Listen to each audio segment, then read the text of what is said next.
Good morning. Thank you all for joining us this morning, me and the cat. Bella has to get in on this. But Bella, let me read this. This is such a good verse.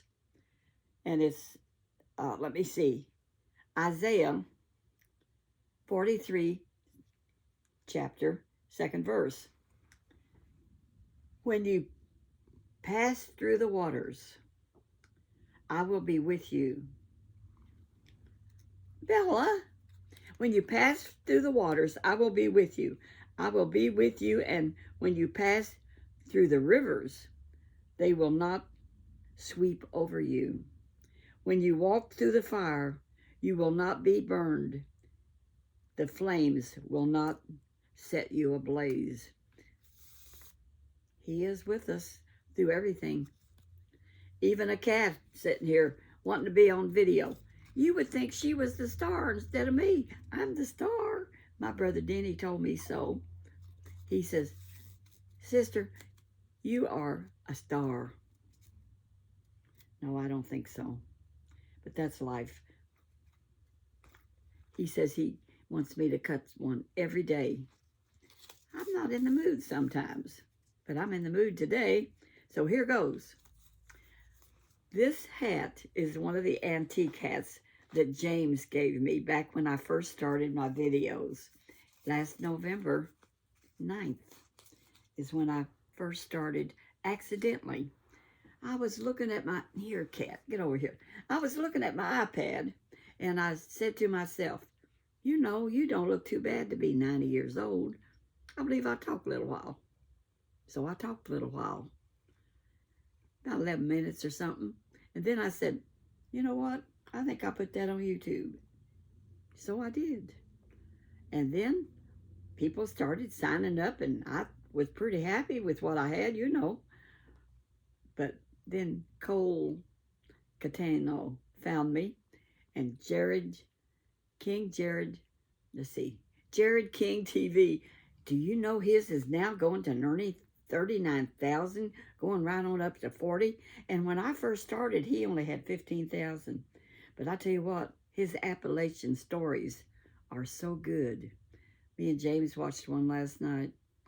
It was about a soldier boy that ran off from the army. You need to look at that one. It is really good. So anyway, I wanted to finish telling you this be number 2 episode about my friend Anna Marie, which I told yesterday, how she decided she wanted to be friends with me. Where's my coffee, cat? Well, we met and we made friends, and she was single, her husband, she was widowed, and I was widowed. So we were in between men. And while we were friends, I met James. I changed churches and met number 3. And we started doing some things together, and she met him, and she said, I tell you what, has he got a brother, an uncle, a grandfather, somebody? I want one just like him because he's just so good to you, and y'all just have so much fun together. I said, no, he don't have a brother. He don't have a cousin. He has a sister, but she's married. So I can't help you with that, Anna Marie. Well, anyway, Anna Marie and I used to go dancing together. We'd go down to VFW and another place out at Corden where we would dance at a club. And we didn't drink or anything like that. In fact, hardly anybody did because they were all senior citizens out to get some exercise and maybe to meet a man or a woman that you could hang out with. And maybe a hanky-pank. All the men want a hanky-pank. They all do. That's just life. That's the way God made men. Women don't so much want the hanky-pank as they want company. We want somebody to go out and eat with. And you know what else goes along with it if you're not careful. Well, anyway, I call that married life. Keep it good, girls and boys. Behave yourself. No, they want to get fresh with you. I don't care what age they are. That's life. But anyway, I met James, and he took me a lot of places, and we did a lot of things, and we went to bluegrass festivals together. And Anna Marie don't like bluegrass, so she didn't go with us. But sometimes she'd go out with us to eat or to have breakfast or something. But she didn't enjoy that. Me and her mainly just did things together. And when we would go dancing before I met James, we would go to the VFW, and if we couldn't find a guy to dance with, we danced with each other. I mean, keep it moving. It feels good. I enjoyed dancing so much. I couldn't dance worth anything. And then there was my friend Beulah May, who passed away about a year and a half ago. And she joined us, and we was a trio. And Beulah May couldn't dance worth nothing. I mean, she had no rhythm. She couldn't tell when to, but she would do it anyway. And we would dance, and we'd dance with each other if we didn't have a guy. If nobody asked us, sometimes we asked them. We're a little outgoing. That's what I did. But I didn't have to ask James. He was pretty outgoing on his own. So later on, James started coming. But let me finish my story about Anna Marie. So we had a lot of good times together. We'd go down and eat at different restaurants. We'd go down to Crawford County and look where her husband used to live, and where they raised 12 children in a shack that didn't even look like it had enough room for a kitchen and a living room. It was so small, but it was still there.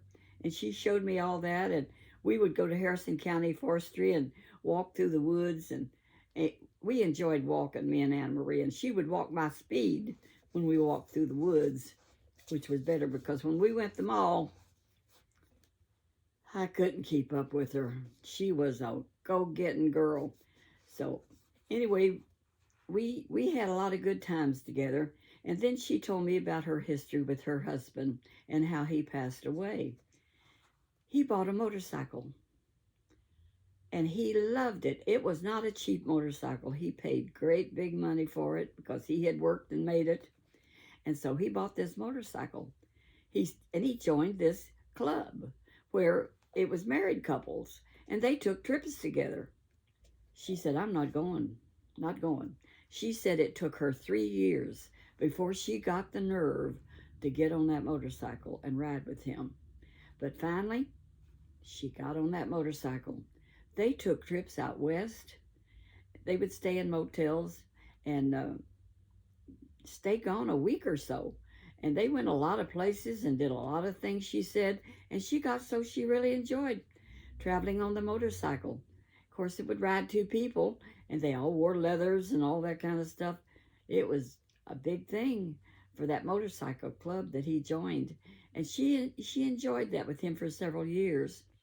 And then they took a trip, and he wrecked the bike. He was by himself. She wasn't with him. And he hit his head and had a pump knot. And so he came home and he said, I had a wreck. The bike's okay and I'm okay, but I got this big knot on my head. And he said, my head's hurting real bad. Well, he would not go to the doctor. He would not go to the hospital. He would not do anything. So he could get around good. He said, we're going to make a trip down to Nashville. There's a motorcycle place down there that got something or other for the motorcycle that I want. So you go with me? And she said, well, sure. So they got on that motorcycle and they went to Nashville. And as they was in that store, he passed out. And they couldn't bring him to. So they called an ambulance and rushed him to the hospital there in Nashville. And you know what? He passed away there in the hospital. That was a blood bleed somehow or other, and it took his life. That motorcycle killed him after all. So there she was in Nashville by herself. What do you do now? So she told me. She managed somehow or other, I don't remember what she said, to get that motorcycle home, to get herself home, to get his body home, and get him buried. And she was a widow. Well, she had pretty good insurance that took care of a lot of stuff. But there she was, a widow. So she had this big house out in the country. Her kids were all grown, and she liked the country. But then she decided, I'm going to move to town. And so she sold her home and she bought a double wide and she changed her whole life. And that took guts. But she took changes, she made the changes, and she started walking at the mall. And we met, and he had been dead about 2 years or so when I met her. And she was recovered, but it was the saddest thing in her life when she lost him. But by the time I met her, she was looking around to see for her another feller. But she really never did meet anybody. But it's just in the Lord's hands because she was a good Christian. And then she didn't like it in town anymore, and she decided to sell her double wide and move out to Georgetown. And I will tell you the truth, she hated it out there. She never did adapt. She lived out there about 5 years till she started getting dementia and passed away. So, but she did have a lot of happy years here in town. Me and her running around, going dancing. So you know what you do? You thank God for the good times that you had. And I remember the good times. My memory's still good. Anne Marie was a sweet person, and we had a lot of good times. Me and her and Beulah May, we was the trio. I would drive, they ride. I'm a bossy woman, enjoying life that way. The one I have trouble bossing around is number 3. You know, he's always been boss. And so when I boss him around a little, he don't like it but too much. But he does pretty good. I have to use other means to get him to do what I want him to. But he's a good husband, and I just love him to pieces. I am so blessed to have James. And I realize that these other grandmas, you know, I know how lonely it is living by yourself, like all around grandma. But, you know, she does good. She makes the best of it. You got to admire that girl. And you got to admire chit-chat with Granny Pat, because I just admire her. And she had done a thing on World War II, and she sent me a message that I should look at them. And I think she's right. So I love them two little old grandmas. Bless their heart. Y'all look at them. I shout them out every once in a while because they're sweet grandmas. And I like Spooky Appalachia and Queen Laura TV. That's Jared's wife, and she's coming right on up. She's doing good too. But I couldn't believe how many. I'm just so happy for Jared. He shouted me out. Now, Cole Cantano, he's got so many. I think he's got 100,000 or 300,000 followers on Carve TV. It's Karve. Anyhow, he shouted me out on TikTok, and it went wild. And he did it again recently. People seem to like me, and I don't understand it, and that's the truth. God knows I don't understand. I asked Denny, my brother, this morning. I said, honey, why in the world do they watch me? I don't understand. He said, you're interesting, sister. That's a compliment. I'm interesting. I mean, it's just everyday life. And I'm getting ready to go to Myers and get some cookies. I love those peanut butter cookies. They make them in the store, and they're so good. I try to only have a half of one sometimes, but I want to tell you, that mean scale that talks to you, the one that told me that time, you weigh 160 pounds, no, 163 pounds. So I went on the eat less diet this morning. That scale was not mean. It was nice. It said, you weigh 154.5. See, I want to keep it under 155.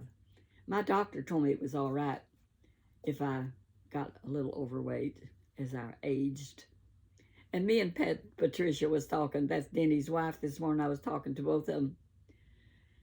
And I said, you know, we're senior citizens because it feels good sometimes.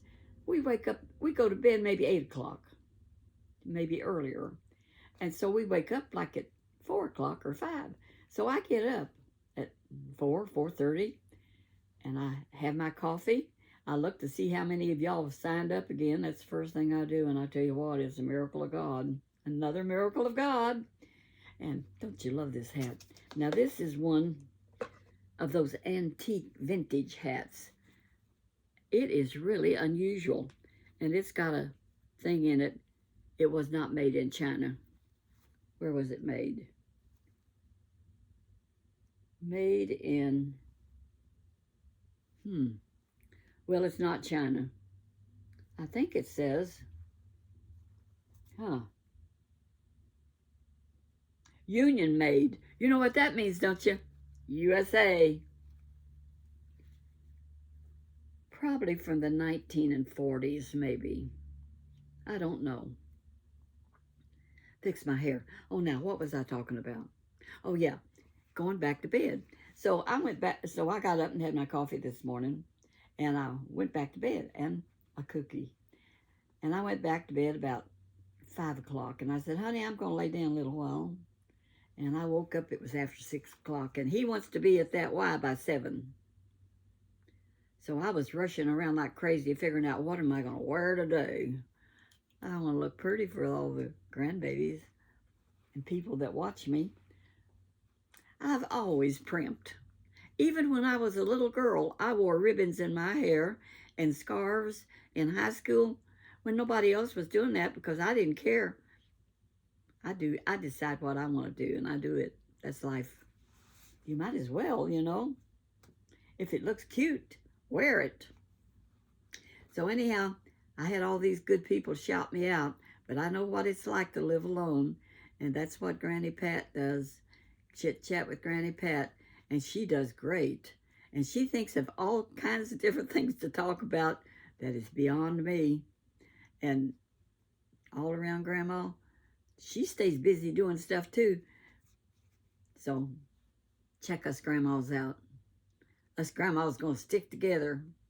Oh yeah, and that one down in Georgia, Helen in Georgia, she's going strong. She's the queen of the grandmas. I'm a princess, maybe. Me and chit-chat with Granny Pat, she's a princess. All around Grandma's another princess, but we're not queen. That belongs to Helen in Georgia, and we love her too. Bless her heart. She's a sweet woman and very attractive to be 87 or whatever she is. She's got hair. I wear wigs. All around Grandma wears a wig too every once in a while. That looks as cute as a button. I better shut up. I won't be interested if I chatter too much. Y'all will hang up on me. You'll quit watching. But walk that path where Jesus Christ would be pleased with you, because there's an eternity out there, and it's going on right now. This is just a preparing place, children. So accept Jesus Christ as your personal Savior and say, Jesus, I want to live for you. Forgive me of my sins. And we all have sinned and come short of the glory of God. The Bible says so. God? God. We have come short, the Bible says. None of us are perfect. Only Jesus was perfect. And he died for us. I mean, he shed his blood. When I watch how he did and how he gave his life, and I am planning on going down. We have a national cemetery here, and I'm going to go show that to you and tell you about our national cemetery here in New Albany as soon as I get around to it. God bless you. Walk that path. Talk to you later. Bye-bye.